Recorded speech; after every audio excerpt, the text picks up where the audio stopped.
حالے اس نے بے یقینی سے دیکھا. تم امانت کسے کہتی ہو؟ امانت لاکرز کو. تم انہی کی بات کر رہی ہو نا؟ ہم لیفٹ لیگیج لاکرز کو لیگیج امانت بولتے ہیں نا. او لیفٹ لیگیج لاکرز. اس نے بے اختیار ماتھے کو چھوا. وہ لاکرز جہاں لوگ سامان محفوظ کر کے چلے جاتے ہیں کہ بعد میں اٹھا لیں گے. اسے یہ خیال کیوں نہیں آیا کہ وہ چابی کسی لیفٹ لیگیج لاکر کی بھی ہو سکتی ہے. حالے وہ تیزی سے اس کے قریب آئی. تمہیں پتہ ہے سسلی میں امانت لاکرز کہاں ہوں گے؟ اس کی بات حالے متزم سی سوچنے لگی. سچ کہوں تو میں نے کبھی استنبول میں کوئی پبلک لاکر ٹرائی نہیں کیا. عموماً ریلوے اسٹیشن پر لاکرز ہوتے ہیں. تم سسلی کے اسٹاپ پہ دیکھنا، وہاں شاید کوئی مل جائے. ٹاکسم کے نیچے 2 پورے میٹرو سٹاپس. یہ وہ جگہ تھی جہاں کوئی امانت لاکر تھا. اس نے ذہن میں اس پہلی کو ڈی کوڈ کیا. سسلی کے میٹرو سٹاپ پہ معمول کی گہما گہمی تھی. وہ پرس کندھے پہ لٹکائے بہت پر اعتماد طریقے سے چلتی ٹکٹ کاؤنٹر تک آئی. السلام علیکم، مجھے کچھ سامان ڈمپ کرنا ہے. لگیج امانت کہاں کس طرف ہے؟ اس نے سرسری سے انداز میں لاکرز کا پوچھا، اس لیے کہ وہ مشتبہ نہ لگے. کسی نے یہ بتانا ہی بہتر سمجھا کہ کسی نے اس کے لیے امانت رکھوائی ہے. میڈم، یہاں اس سٹاپ میں تو کوئی لاکر نہیں ہے. کیا مطلب یہاں کوئی لاکر نہیں ہے؟ اس نے چمبے سے ارد گرد نگاہ دوڑائی. جب سے میں یہاں کام کر رہا ہوں تب سے تو اس سٹاپ پہ کوئی لاکر نہیں ہے. شاید پہلے ہوتے ہوں. آپ کو پتہ ہے 9/11 کے بعد یورپ کے بہت سے ریلوے اسٹیشن سے لاکرز ختم کر دیے گئے تھے. معمر ترک کلرک نے تفصیلاً بتایا. اچھا. اس کا دل مایوسی میں ڈوب گیا. ٹاکسم سے میٹرو میں سوار ہونے کے بعد وہ پہلے اسٹیشن پہ نہیں اتری تھی، پھر دوسرے یعنی سسلی پہ اتر گئی. ٹاکسم سے میٹرو لائن کا آغاز ہوتا تھا. میٹرو ایک ہی سمت میں جاتی تھی. 2 پورے سٹاپس کا اختتام سسلی پہ ہی ہوتا تھا. آپ کو سامان رکھوانا ہے تو میرے پاس رکھوا دیں، پھر بعد میں لے لیجیے گا. وہ جانے لگی تو لڑکے نے بہت خلوص سے پیشکش کی. نہیں، خیر ہے، میں اٹھا لوں گی. اس نے شعوری طور پر پرس کو ذرا مضبوط پکڑ لیا. بس مجھے جواہر سے ذرا شاپنگ کرنی ہے، میں مینج کر لوں گی. اس کی آواز میں واضح مایوسی تھی. اچھا، آپ جواہر جا رہی ہیں تو پھر آپ سامان وہیں رکھوا دیجیے گا. بلکہ وہ ذرا سا رکا. جواہر میں امانت لاکرز ہوتے ہیں، وہ انٹرس کے قریب ہی بنے ہیں. واقعی وہ جھٹکے سے واپس پلٹی تھی. امانت لاکر وہ چابی سے کھلتے ہیں. ارے میں وہ زمانے گیا جب لاکر چابی سے کھلا کرتے تھے. سلطنت ترکیہ اب ترقی کر چکا ہے. ترک بوڑھے نے فخر سے گردن اٹھا کر کہا. ہمارے امانت لاکرز بار کوڈ سے کھلتے ہیں. Of course. حیا نے گہری سانس لی اور مسکرائی. اللہ ترقی یافتہ سلطنت ترکیہ کو سلامت رکھے. بار کوڈ اس نے بہتر سمجھتے ہوئے سر ہلایا. بالآخر اسے سارے بریڈ کرمز ملتے جا رہے تھے. سسلی کے سٹاپ سے ایک ڈائریکٹ ایگزٹ تھی جو جواہر مال میں کھلتی تھی. وہ مال میں آئی اور تیزی سے ان لاکرز کی طرف لپکی جو داخلی حصے کے قریب ہی بنے ہوئے تھے. ایک دیوار پر پھیلے نارنجی لاکرز جیسے کچن کیبنٹس ہوں. سب پہ ایک ایک نمبر لکھا تھا. اس نے پرس سے چابی اور بار کوڈ سلپ نکالی. پورے اعتماد سے چابی چلتی لاکرز کے قریب آئی. وہاں کھڑا گارڈ بے اختیار اسے دیکھنے لگا. حیا نے وہاں لاکرز کی مشین کی طرف دیکھا. اس سے پہلے لاکر نمبر ٹائپ کرنا تھا. وہاں بننے کی پیڈ پہ اس نے 6 حصہ دبایا. یہی حصہ اس کی بار کوڈ کی رسید کے چاروں کونے میں لکھا تھا، یعنی لاکر نمبر ہو سکتا تھا. مشین کی سیاہ اسکرین پہ 6 لکھا آیا. پھر اس نے بار کوڈ مانگا. حیا نے بار کوڈ والی طرف سے کاغذ شناخت کے لیے مشین کے سامنے کیا. ٹو ٹو کی آواز آئی اور اسکرین پہ سرخ عبارت ابھری. بار کوڈ غلط تھا. اس نے بے یقینی سے رسید کو دیکھا، پھر مشین کو. شاید کوئی غلطی ہو گئی. گارڈ اب پوری گردن موڑ کر مشکوک نگاہوں سے اسے دیکھ رہا تھا. حیا نے جلدی سے مشین ریسیٹ کی اور 6 پہ انگلی رکھی. پھر بار کوڈ سامنے کیا. سرخ عبارت پھر سے ابھری. کچھ غلط تھا. گارڈ کی نظریں اور بے بسی بھری پریشانی. وہ کپ کپاتی انگلی سے تیسری دفعہ مشین کو ریسیٹ کرنے لگی تو رسید ہاتھ سے پھسل کر فرش پر جا گئی. وہ تیزی سے اسے اٹھانے کے لیے جھکی. رسید کا کاغذ الٹا گرا تھا، یوں کہ الفاظ سر کے بال الٹے نظر آئے تھے اور 4 کونوں میں لکھا 6 اب الٹ ہو کر 9 لگ رہا تھا. کاغذ اٹھا کر اس نے گردن اٹھا کر دیکھا. 9 نمبر لا کر. پھر اوپر والی قطار میں سب سے آخری تھا۔ کچھ سوچ کر اس نے مشین کے پیڈ پہ نوک پر انگلی رکھی، پھر بار کوڈ سامنے کیا، بپ کی آواز آئی اور سبز رنگ کی عبارت ابھری۔ 9 نمبر لاکر کھل گیا تھا۔ وہ جلدی سے آگے بڑھی اور 9 نمبر لاکر کا دروازہ کھولا۔ جیسے کچن کیبنٹ کھولتے ہی اندر ایک چکور سی تجوری رکھی تھی جو پیچھے کہیں سے چپکی تھی۔ یہ وہ تجوری تھی جس کی دھات کی تہ وہ شیشے کی تہ ہوتی ہے، اور اگر اسے غلط طریقے سے کھولنے کی کوشش کی جائے تو اندرونی شیشہ ٹوٹ کر تجوری کو جام کر دیتا ہے۔ اس نے تجوری کی کی ہول میں وہ چابی ڈال کر گھمائی، تجوری کھل گئی۔ حیا نے جلدی سے اسے کھولا اور اندر ایک چھوٹی سی سیاہ مخملی ڈبی رکھی تھی جیسے انگوٹھی کی ڈبی ہو۔ اس نے وہ ڈبی مٹھی میں دبائی اور اسے اس احتیاط سے اپنے کھلے بیگ کے اندر گرا کر پیچھے کھڑا گارڈ نہ دیکھ سکے۔ 2 منٹ بعد مال کے باہر کھڑی تھی۔ اس نے بیگ کو مضبوطی سے پکڑ رکھا تھا۔ ترکی اور ترکی ایڈونچر، کبھی وہ ان پہ ایک کتاب ضرور لکھے گی، اس نے مسکراتے ہوئے سوچا تھا۔ فی الحال اسے ایک ایسی جگہ کی تلاش تھی جہاں وہ بیٹھ کر آرام سے وہ ڈبی کھول سکے۔ دفتر اس کا موبائل بجا۔ آپ کا سرپرائز برگر کنگ کے پینٹری میں آپ کا سرپرائز برگر کنگ کی پینٹری میں آپ کا انتظار کر رہا ہے۔ ARP دوست تور کا وہ مختصر سا پیغام جس کو سن کر گیا۔ کہیں عبد الرحمن جہان کے پاس تو نہیں چلا گیا؟ اس کی نگاہوں کے سامنے جہان کا ٹوٹا پھوٹا ریسٹورانٹ گھوما تھا۔ او نو، وہ واپس زیر زمین میٹرو کی طرف بھاگی تھی۔ برگر کنگ میں معمول کا شور اور رش تھا۔ وہ قریباً دوڑتی ہوئی کچن میں آئی تھی۔ جہان کہاں ہے؟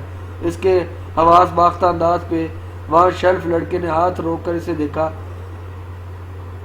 وہ پینٹری میں ہے، مگر ٹھہریں، اب ادھر نہ جائیں۔ وہ پینٹری کی طرف بڑھی تو وہ لڑکا سامنے آ گیا۔ مگر میم پلیز، اس کا کوئی مہمان آیا ہے، وہ اندر ہے۔ اس نے کہا اس کو اندر نہ آنے دو ورنہ میری نوکری چلی جائے، کسی کو اندر نہ آنے دو ورنہ میری نوکری چلی جائے۔ کچھ نہیں ہوگا، مجھے دیکھنے دو پلیز، مجھے سیمسٹر کی فیس دینی ہے، آپ ادھر مت جائیں، وہ مجھے واقعی جان سے مار دے گا۔ اگر آپ کو اندر جانا ہی ہے تو آپ پچھلی گلی سے چلی جائیں، پچھلے دروازے کی گھنٹی بجا دیجیے گا۔ اور اس کی بات مکمل ہونے سے قبل ہی وہ باہر نکل چکی تھی۔ 10 منٹ بھی نہیں لگے تھے اسے پچھلی گلی سے پینٹری کے دروازے تک پہنچنے۔ اگر عبد الرحمن آیا ہے تو وہ اسے جان سے مار دے گئی، اس نے سوچ لیا تھا۔ پینٹری کا روشن دان کھلا تھا، وہ حیا کے چہرے برابر آتا تھا۔ اس سے اندر کا منظر اور آوازیں صاف سنائی دے رہا تھا۔ وہ جو گھنٹی بجانے ہی لگی تھی بے اختیار رک گئی۔ جہاں جینز کی جیبوں میں ہاتھ ڈالے حیا کی طرف پشت کیے کھڑا کہہ رہا تھا، آواز نیچی رکھو، یہ تمہارا عدالت نہیں ہے جہاں میں تمہاری ساری بکواس چپ کر کے سنتا رہوں گا، یہ میری جگہ ہے۔ اس کے مخاطب نے استائی انداز میں سر جھٹکا۔ سرمائی برساتی آنکھوں پہ اینک اور ناقابل فراموش چہرہ جس پہ چند روز قبل ہی اس نے کافی الٹی تھی۔ وہ پاشا کا چہرہ کبھی نہیں بول سکتی تھی۔ میں ان لوگوں سے ریکویسٹ کرتا ہوں جنہوں نے ابھی تک میرا چینل سبسکرائب نہیں کیا، پلیز میرا چینل سبسکرائب کر کے بیل آئیکن دبا دیں تاکہ اب تک ہر نئی ایپیسوڈ، ہر نئی اپڈیٹ آپ کو مل سکے۔ ہاں، تمہاری جگہ، مت بھولو کہ یہ جگہ میں نے تمہیں دی تھی جب تمہیں بیوق ادا سے فرار ہو کر چھپنے کی جگہ چاہیے تھی، مگر تم دنیا کے سب سے بڑے آسان فراموش جہان۔ وہ دیوار سے لگی پتھر کا مجسمہ بن کر رہ گئی۔ استقلال اسٹریٹ کا شور غائب ہو گیا۔ میرا بھی اپنے بارے میں یہی خیال ہے، وہ جواباً کمال بے نیازی سے اشارے چکا کر بولا تھا۔ اور میرے کام کے بارے میں تمہارا کیا خیال ہے؟ کیا وہ 48 گھنٹے میں ہو جائے گا؟ نہیں، جہان اسی رکھائی سے بولا تھا۔ کیا تمہیں بات کیوں؟ پہلی بات تو یہ ہے کہ میں تمہارے باپ کا ملازم نہیں ہوں، اور دوسری یہ کہ تم اپنے لالچ کے ہاتھوں بے صبر ہونے کی بجائے تھوڑا انتظار کرو تو بہتر ہوگا۔ لالچ، پاشا بے یقینی سے دہرایا۔ میرا سب کچھ داؤ پہ لگا ہے، تم کہتے ہو میں لالچی ہوں؟ جہان نے لاپرواہی سے اشارے چکائے۔ تمہارے اپنے جرائم کی سزا ہے، میرا کیا قصور؟ وہ تمہیں تمہارے جرائم کی سزا کب ملے گی جان سکندر؟ وہ لب بھسیتے اتنی سختی سے بول رہا تھا کہ جبڑے کی رگیں تن گئی تھی۔ یاد رکھنا، جس دن میں نے زبان کھولی اس دن تم سیدھے پھانسی چڑھو گے۔ جہان بے اختیار ہنس پڑا۔ اور تمہیں لگتا ہے کہ میں پھانسی چڑھ کے تمہیں عدلار میں عیش کرنے کے لیے چھوڑ جاؤں گا؟ ایسی فیری ٹیل تم ہی گھڑ سکتے ہو۔ پاشا بے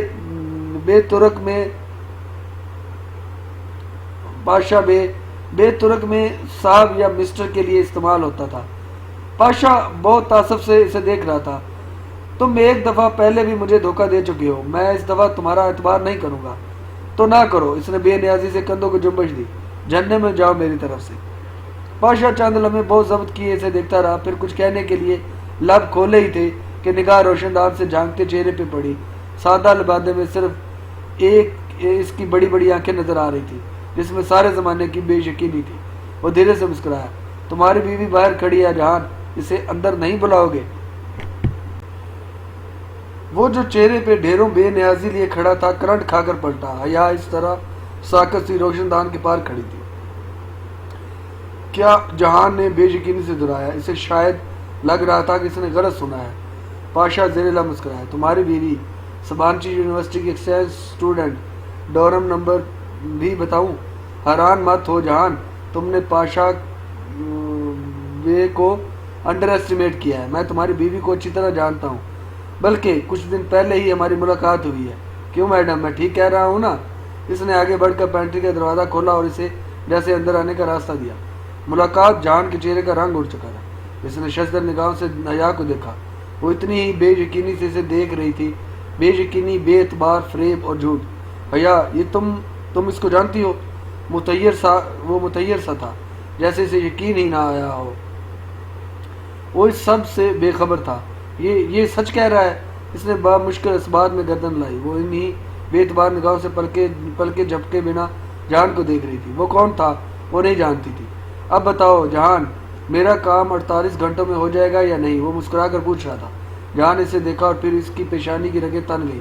وہ آگے بڑھا اور اپنے ساتھی کو گریبان سے پکڑ لیا۔ میری بات کان کھل کر سن لو، میں تمہارا کام کر دوں گا 48 گھنٹوں سے پہلے، لیکن اگر تم نے میری بیوی کو آنکھ اٹھا کر بھی دیکھا تو استنبول کے کتوں کو کھانے کے لیے تمہاری لاش بھی نہیں ملے گی۔ ایک جھٹکے سے اس نے پاشا کا گریبان چھوڑا۔ اس کی آنکھوں میں وہ خون اتر آیا تھا اور کہ حیا 2 قدم پیچھے ہٹی اور اس نے واضح طور پر محسوس کیا کہ پاشا کی مسکراہٹ سمٹ گئی تھی۔ مجھے تمہاری بیوی سے کوئی مسئلہ نہیں ہے اور نہ ہی میں نے پہلے اس سے کچھ کہا ہے، نہ اب کہوں گا۔ مجھے صرف اپنے کام سے غرض ہے۔ ہو جائے گا، ناؤ گیٹ لاسٹ، وہ بے ضبط سے بولا تھا۔ پاشا اپنی برساتی کا کالر ٹھیک کیا اور پھر بنا کسی کو دیکھے باہر نکل گیا۔ حیا ابھی تک بغیر پلک جھپکے جہان کو دیکھتے دروازے میں کھڑی تھی۔ تم اسے کیسے جانتی ہو؟ میں سمجھ نہیں پا رہا۔ وہ اس کے قریب آیا اور بے اختیار 2 قدم مزید پیچھے ہٹی اور وہ رک گیا۔ میں نہیں جانتا کہ تم نے کیا سنا، مگر تم نے ادھوری باتیں سنی ہیں۔ میرا اس آدمی سے کوئی تعلق نہیں ہے۔ یا تمہیں مجھ پہ اعتبار ہے یا ہے نا؟ میری بات سنو۔ وہ بے بسی سے کچھ کہنا چاہ رہا تھا مگر اب بہت دیر ہو چکی تھی۔ اسے اب جہان سکندر کی کسی بات کا اعتبار نہیں رہا تھا۔ وہ ایک دم مڑی اور اسکوائر کی جانب واپس بھاگی۔ وہ اسے پکارتا رہا، پریشانی سے، بے بسی سے، مگر وہ کچھ بھی سنے بغیر دوڑتی جا رہی تھی۔ میری لینڈ لیڈی نے خوب ہنگامہ کیا۔ میں آج کل اس سے چھپتا پھر رہا ہوں۔ یہاں کوئی عبد الرحمن پاشا نہیں ہے۔ یوں ہی کسی نے اپنے بارے میں افواہیں پھیلائی ہوں گی۔ جھوٹ تھا، سب فریب تھا۔ آنسو اس کی آنکھوں سے گرتے حجاب کو بھگو رہے تھے۔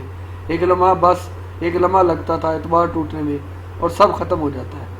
وہ اسے مسلسل فون کر رہا تھا مگر وہ نہیں سن رہی تھی۔ سبانچی واپس پہنچنے تک وہ فیصلہ کر چکی تھی کہ اسے معلوم تھا کہ اسے جہان کی بات سن لینی چاہیے، ایک دفعہ اسے وضاحت دینے کا موقع دینا چاہیے، مگر وہ خوف اور بے اعتباری کے دکھ سے بڑا تھا جو اسے اپنی لپیٹ میں لے چکا تھا۔ پاشا نے اسے مورے کے طور پہ استعمال کیا، ایک بلیک میلنگ ہتھیار کے طور پہ۔ یہ سب جرم کے دنیا کے ساتھی تھے، کرمنل۔ اسے ان کے درمیان نہیں رہنا تھا۔ اس نے فیصلہ کر لیا تھا۔ پہلی دفعہ اسے استنبول سے بہت ڈر لگا تھا۔ اسے جلد از جلد واپس پاکستان پہنچنا تھا۔ اس کے گھر و دنیا میں ان کی واحد محفوظ پناہ گاہ تھی۔ حالے اس سے پوچھ رہی تھی مگر وہ کچھ بھی بتائے بغیر مسلسل بے آواز روتی سامان پیک کر رہی تھی۔ نہ بیوقدہ نہ لندن۔ اسے اپنا آخری مہینہ پاکستان میں گزارنا تھا، پھر جولائی میں 2 دن کے لیے وہ آ کر کلیئرنس کروا لے گی۔ فلائٹ رات کو ملی۔ وہ تب تک ہر مرحلے پہ حالے نے اس کی بہت مدد کی۔ سبانچی کو وہ ایسے چھوڑے گی اس نے کبھی نہیں سوچا تھا۔ سب کچھ ادھورا رہ گیا تھا۔ وہ لڑکا بھی کبھی نہیں ملا۔ ڈی جے کی گڈ مارننگ کا جواب دیا کرتا تھا۔ ادھوری یادیں، پورے دکھ۔ اس نے ابا کو مختصر سا بتا کر فون آف کر دیا۔ وہ واقعی بہت زیادہ ڈر گئی تھی۔ اسے اب بس جلد از جلد وہاں سے نکلنا پڑا۔ ایئرپورٹ پہ بھی وہ بہت پریشانی اور چڑچڑی سی ہو رہی تھی۔ جب آفیسر نے اسے لیپ ٹاپ ہینڈی کیری میں رکھنے کو کہا تو وہ اڑ گئی۔ مجھے اتنا بھاری ہینڈی کیری نہیں اٹھانا، بس یہ اس کا ڈی جے کا آخری خراج تھا۔ جب فلائٹ نے استنبول سے ٹیک آف کر لیا اور مرمران کے قدموں تلے آ گیا تو اس کے دل کو ذرا سکون ملا۔ بالآخر وہ اپنے گھر واپس جا رہی تھی۔ بس بہت ہو گیا ایڈونچر، بہت ہو گیا پزل۔ وہ چونکی، وہ پھر جلدی سے پرس کھولا۔ مخملی سیاہ ڈبی اندر محفوظ پڑی تھی۔ وہ سارا دن اتنی پریشان رہی کہ اسے بھول ہی گئی جانے اس میں کیا تھا۔ دھڑکتے دل کے ساتھ اس نے ایک ہاتھ میں ڈبی پکڑ کر دوسرے ہاتھ سے اس کا ڈھکن کھولا۔ آج کی قسط کے لیے اتنا ہی، انشاءاللہ اگلی قسط کے ساتھ دوبارہ حاضر۔